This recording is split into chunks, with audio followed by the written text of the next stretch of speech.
प्रिय विद्यार्थियों, मैं Ranvijay Pandey Deoria senior secondary school Deoria के ऑनलाइन कक्षा में आप सभी बच्चों का बहुत बहुत स्वागत करता हूं।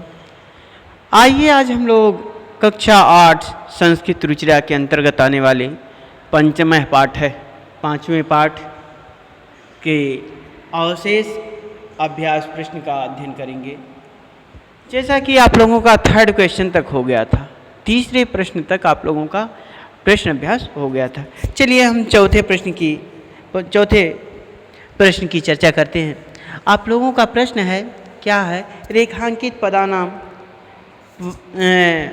पद्माधृत्य प्रश्न निर्माणम कुरुत।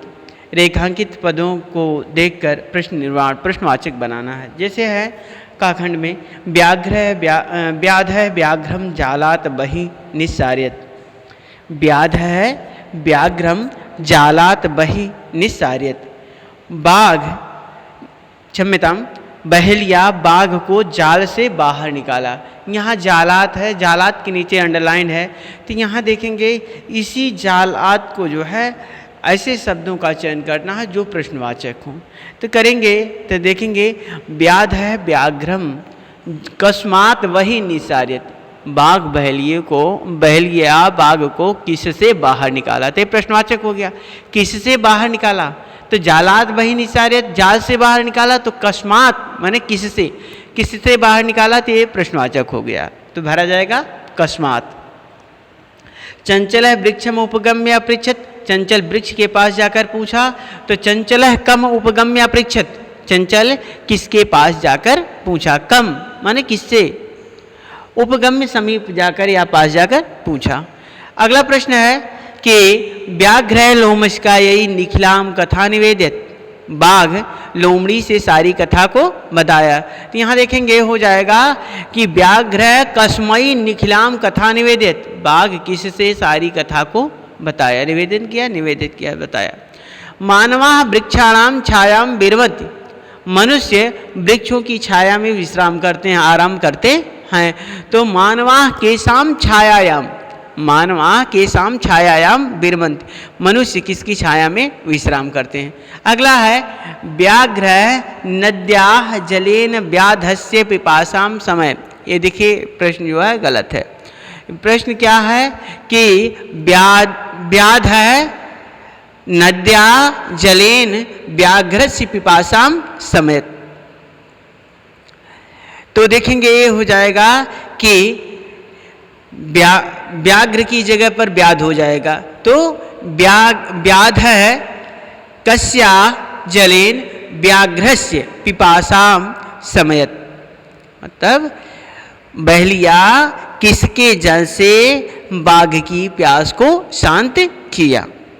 अगला प्रश्न है मंजूषातः पदानि चित्वा कथाम पूरयत। कोष्ठक से पदों को चुनकर कथा को पूरा करना है।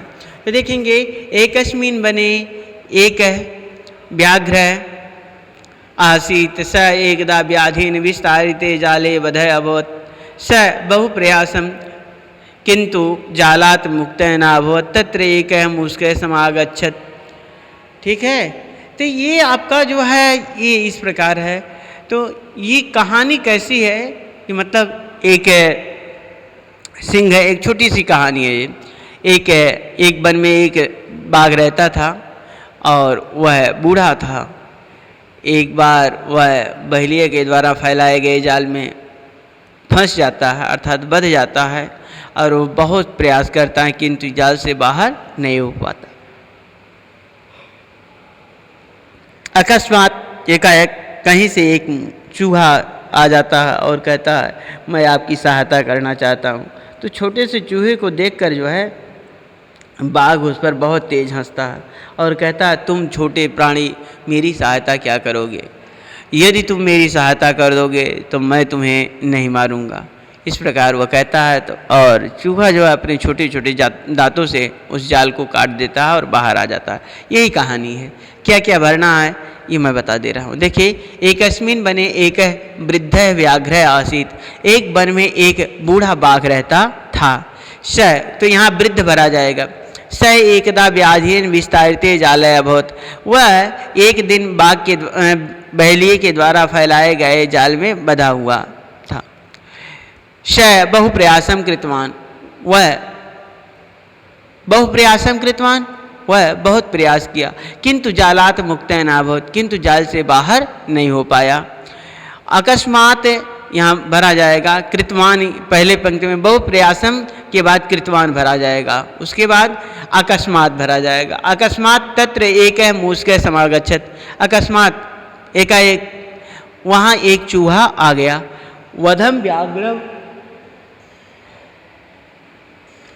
बधम व्याघ्रम दृष्टवा स तम अवदत, बधे हुए बाघ को देखकर वह उससे बोला या कहा, भगवान जाले बधे, अरे आप जाल में बधे हुए हैं। अहम त्वाम मोचयितुम इच्छामि, यहाँ मोचयितुम भरा जाएगा। अहम त्वाम मोचयितुम इच्छामि, मैं तुम्हें छुड़ाना चाहता हूँ। तच्छ्रुत्वा व्याघ्र स अट्टहासम अवदत, यह सुनकर बाघ अट्टहास करता हुआ, स अट्टहासम अवदत, जोर से हंसता हुआ बोला, अरे तुम क्षुद्र जीव मम सहायम करिष्यसि, अरे तुम छोटे जीव मेरी सहायता करोगे। अरे तुम क्षुद्र जीव, छोटे जीव, छोटे प्राणी, मम सहायम करिष्यसि, मेरी सहायता करोगे। यदि तुम माँ मोचयिष्यसि, ये तुम मुझे छुड़ा दोगे तो तरी भरा जाएगा, तो अहम त्वाम न हनिष्यामि, तो मैं तुम्हें नहीं मारूंगा। यदि तुम मुझे छुड़ा दोगे तो मैं तुम्हें नहीं मारूंगा। मूषक स्वकीय लघुदंतै तज्जालात् कर्तनम कृत्वा,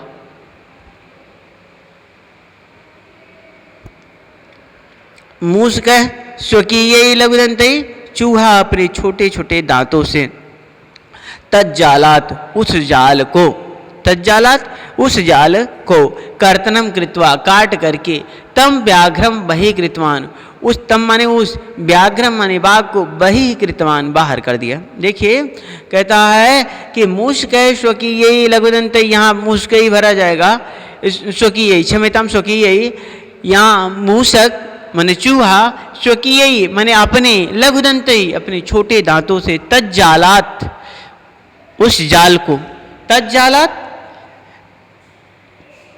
मतलब देखिए मूषक स्वकीय लघुदंतै, चूहा अपने छोटे दांतों से, लघुदंतै माने छोटे दांतों से, तज्जालात उस जाल को, तत् माने उस, जालात माने जाल को, कर्तनम कृत्वा जाल को काट करके, तज्जालम कर्तनम कृत्वा उस जाल को काट करके, तम व्याघ्रम बहि कृतवान उस बाघ को बाहर किया। तो इस प्रकार जो है वह काट करके, मतलब उस जाल को, जालम में मैंने जालात कहा, जालम लिखा हुआ क्षम्यताम, तो तज्जालम कृत्वा कर्तनम कृत्वा उस जाल को काट करके, तम व्याघ्रम बहि कृतवान उस बाघ को बाहर कर दिया। आगे देखेंगे 6 क्वेश्चन, यथा निर्देशामुत्तरत, मतलब जैसा निर्देश उसी प्रकार उत्तर देना है, निर्देशों के अनुसार उत्तर देना है। जैसे लोमशिकायै सर्वाम कथा निवेदित, अस्मिन वाक्ये विशेषण पदम किम, इस वाक्य में विशेषण पद क्या है? तो इस वाक्य में विशेषण पद है सर्वाम। सर्वाम इसकी विशेषता बता रहा है, मतलब कथा की विशेषता कौन बता रहा है? विशेषण। ये जो है इसका विशेषण, कथा के विशेषण मतलब सारे कथा को जो है ये लोमशिका से स लोमशिका यही सर्वाम कथा निवेदित, तो सर्वाम इसका विशेषण पद है। अगला खाखंड है, अहम त्वत्कृते धर्मम आचरितवान, अत्र अहम इति सर्वान पदम कस्मै प्रयुक्तम। देखिए अहम त्वत्कृते धर्मम आचरितवान, मैंने तुम्हारे लिए धर्म का आचरण किया, मैंने तुम्हारे लिए धर्म का आचरण किया। अत्र अहम इति सर्वनाम पदम कस्मै प्रयुक्त है, यहाँ पर अहम पद, अहम सर्वनाम पद किसके लिए प्रयुक्त हुआ है? तो कह रहे हैं अहम पद जो है वह चंचल के लिए प्रयुक्त हुआ, तो लिख देंगे चंचल। अहम पद जो है वह चंचल के लिए प्रयुक्त हुआ है। तो यहाँ जैसे वो कहता है ना कि मैंने तुम्हारे लिए धर्म का आचरण किया, मैंने तुम्हारे लिए धर्म का आचरण किया और तुम मुझे खाना चाहते हो, तो यहाँ अहम किसने कहा था? तो चंचल ने कहा था। तो यहाँ अहम पद जो है वह अहम पद से चंचल का बोध होता है। सर्व स्वार्थम समीयते, सभी स्वार्थ के वशीभूत होते हैं या सभी स्वार्थी होते हैं। अस्मिन वाक्य कर्तृपदम किम, देखिए यहाँ कर्ता पद चुनना है। तो देखेंगे यहाँ स्वार्थम समीयते ये पद है कि सर्वम सभी लोग, ये यद्यपि है सर्वनाम पद किंतु कर्ता है, सर्वम ही कर्ता, यहाँ कर्ता पद जो है सर्वम है। सहसा चंचलम उपसृत्य कथयत, तो गा में हो जाएगा सर्व, गा में सर्व हो जाएगा, सर्वम नहीं होगा, सर्व पद कर्ता पद है। घा खंड में देखेंगे सा सहसा चंचलम उपसृत्य कथयत, वह एकाएक चंचल के पास जाकर वो कहने लगे। वाक्यात एकम अव्यय पदम चित्वा, इस वाक्य में एक अव्यय पद है उसको चुनना है। तो अव्यय पद क्या है कि सहसा माने एकाएक। अव्यय किसे कहते हैं? जो जिन शब्दों का लिंग वचन कारक के अनुसार रूप परिवर्तित ना हो उसे अव्यय कहा जाता। तो यहाँ देखेंगे इस पद में सहसा है, चंचलम उपसृत्य कथित, वह एकाएक चंचल के पास जाकर कहने लगी। तो सहसा जो है यह अव्यय पद है, सहसा अव्यय पद है। अगला का वार्ता मामपि विज्ञापय, क्या बात है मुझे भी बताइए। अस्मिन वाक्य क्रियापदम किम, क्रियापदस्य पद परिचय लिखत, इस वाक्य में क्रियापद क्या है और क्रियापद का पद परिचय देना है। तो देखेंगे इस वाक्य का क्रियापद विज्ञापय है, विज्ञापय इस वाक्य का क्रियापद है, विज्ञापय बताना या जानकारी देना। तो अस्मिन वाक्य क्रियापद किम, इस वाक्य में क्रियापद विज्ञापय, अस्मिन वाक्य क्रियापद विज्ञापय। क्रियापद से पद परिचय अपि लिखत, क्रियापद का पद परिचय। तो देखेंगे यहाँ एक मिनट देख लेंगे, यहाँ जो है यहाँ देखेंगे कि का वार्ता माम अपि विज्ञापय, अस्मिन वाक्य क्रियापद विज्ञापय इति है, विज्ञापय है ऐसा लिखा हुआ है। तो यहाँ पर देखेंगे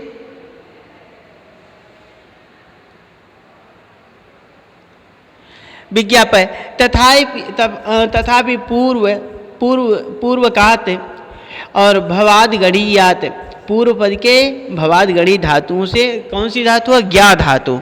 ज्ञा धातु में ऋच प्रत्यय लगने से लोट लकार मध्यम पुरुष एक बचने से विज्ञापय शब्द निरूपित होगा, अर्थात विज्ञापय शब्द बनेगा मध्यम पुरुष के एक वचन में। कि भवाद गढ़ी ज्ञा धातु लगने पर, ऋच प्रत्यय लगाने पर मध्यम पुरुष एक वचन में जो है ये विज्ञापय शब्द बनेगा। यहाँ एकम अव्यय पद ही सहसा इति, एक अव्यय पद सहसा है, एकाएक है, तो सहसा ठीक। आगे सातवां उदाहरण अनुसार रिक्त स्थानाम पूरेत, उदाहरण के अनुसार खाली स्थानों की पूर्ति करनी है। जैसे दिया हुआ है स्वसा ससुरऊ स्वसारह, ये आप लोगों का शब्द रूप है ससुर का। तो स्वसा स्वसारऊ स्वसारह, और तृतीया विभक्ति में हो जा स्वस्रा स्वस्रभ्याम स्वस्रभि, और मातृका सप्तमी में मातरि मात्रो मातृस, मातरि मात्रो मातृस, और मातृका षष्ठी में मातु मात्रो मातृणाम, मातो मात्रो मातृणाम। अब देखेंगे इसका दो खंड में है, और आ खंड है आ उदाहरण अनुसार रिक्ता स्थानान पूरित, और आ खंड है बड़ा आ है धातु प्रत्यय लिखा, धातु प्रत्यय लिखना है।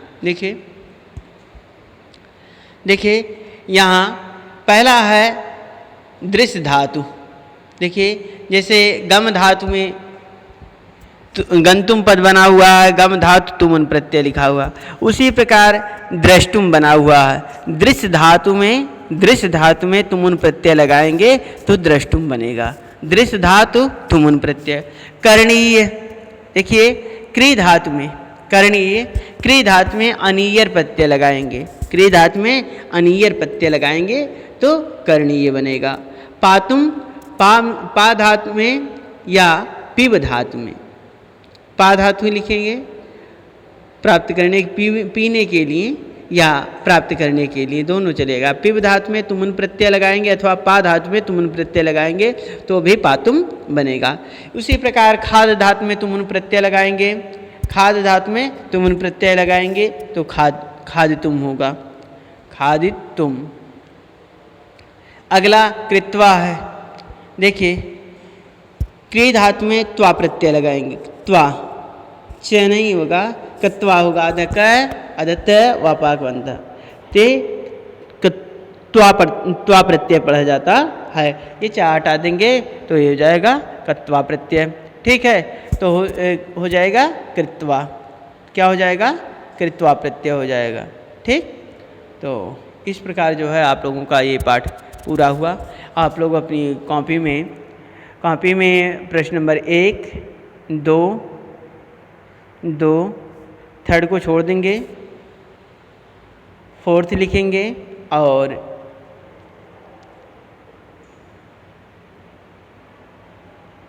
बस इतने क्वेश्चन लिखेंगे और अपनी बुक में करेंगे। तो बहुत बहुत धन्यवाद आप लोगों को। जहाँ ना समझ में आया हो आप लोग फिर से फ़ोन करके मैसेज करके पूछ सकते हैं। तो बहुत बहुत धन्यवाद आप लोगों को।